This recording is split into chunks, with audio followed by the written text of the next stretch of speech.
Chapter 22. Read me, O reader, if you find delight in me, because very seldom shall I come back into this world.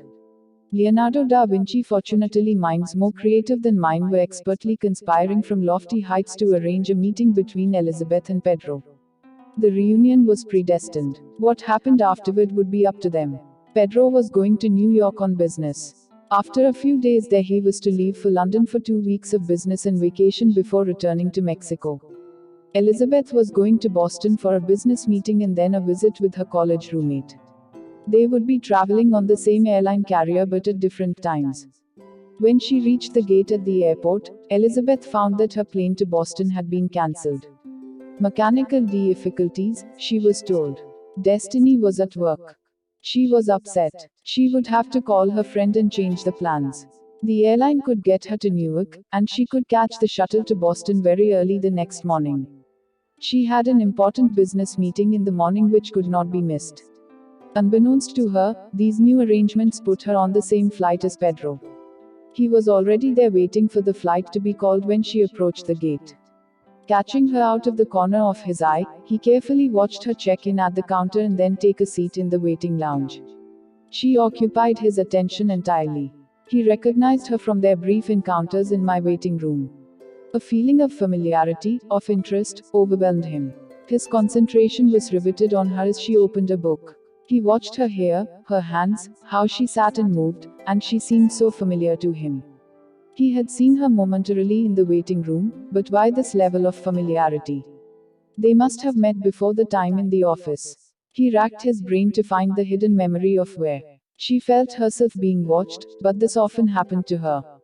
She tried to concentrate on her reading. Concentration was difficult after all the hastily changed plans, but the meditation training had helped. She was able to clear her mind and focus on her book. The feeling of being watched persisted. She looked up and saw him staring at her. She frowned, then smiled when she recognized him from their fleeting encounters in the waiting room. Instinctively she knew this man was safe. But how could she know that? She looked at him for a moment more and then glanced back at her book, now completely unable to concentrate on the pages. Her heart began to beat more quickly, and her breathing accelerated. She knew, beyond any doubt, that he was being pulled by her, that very soon he would approach her. She could feel him coming near. He introduced himself, and they began to talk. The attraction was mutual, immediate, and very strong. Within a few minutes he suggested that they change their seats so that they could sit together. They were more than acquaintances before the airplane left the ground. Pedro seemed so familiar to her. She clearly knew how he would move, what he would say. Elizabeth had been very psychic when she was a child. The values and beliefs of her conservative Midwestern UPBR engine had driven her intuitive talent underground, but all of her antennae were up now and at full attention. Pedro could not take his eyes away from her face. He had never been so captivated with someone's eyes before. Hers had such clarity and such depth. Sky blue with a dark blue ring circling them, little hazel as lands floating in the blue sea that engulfed him. In his mind, he once again heard the words of the anguished woman wearing the white dress, the woman who had appeared in his recurrent dream. Hold her hand. Reach out to her. He hesitated. He wanted to hold her hand. Not yet, he thought. I hardly know her. Somewhere near Orlando, thunderstorms began to rock the airplane as it plowed through the night sky. The sudden turbulence frightened her, and a brief expression of anxiety swept across her face. Pedro noticed it instantly and his hand grasped hers, to comfort her. He knew it would. The electricity touched his heart in the flash of a moment. Elizabeth could feel lifetimes being awakened by the current. The connection had been made. Listen to your heart, to your own intuitive wisdom, when making important decisions, especially when deciding about a gift of destiny, such as a soulmate. Destiny will deposit its gift directly at your feet, but what you subsequently decide to do with that gift is up to you. If you rely exclusively on the advice of others, you may make terrible mistakes. Your heart knows what you need. Other people have other agendas. My father, meaning well but partially blinded because of his own fears, objected to my plans to marry Carol. As I look back, Carol was one of destiny's wonderful gifts, a soul companion across the centuries, appearing again like a beautiful rose, blooming in its season.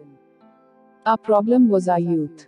We met when I was only 18, having just finished my freshman year at Columbia.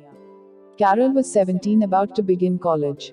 Within a few months, we knew we wanted to be together always. I had no desire to see anyone else, despite warnings from family that we were too young, that I did not have enough experience to make such a critical life decision.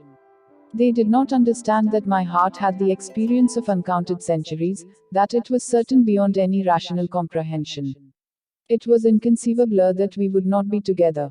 My father's agenda became clear. If Carol and I married and had a child, I might have to leave school, and my hopes of becoming a physician would be dashed. In fact, this had happened to my father. He had been a pre-medical student at Brooklyn College during World War II, but my birth had forced him to work after he left military service. He never returned to medical school, and his dreams of becoming a physician never materialized. These dreams remained a bitterly unfulfilled potential, hovering nearby, gradually attaching to his sons. Love dissolves fear. Our love gently dissolved his fears and the projection of his fears onto us. Eventually, we were married after my first year of medical school, when Carol was graduated from college.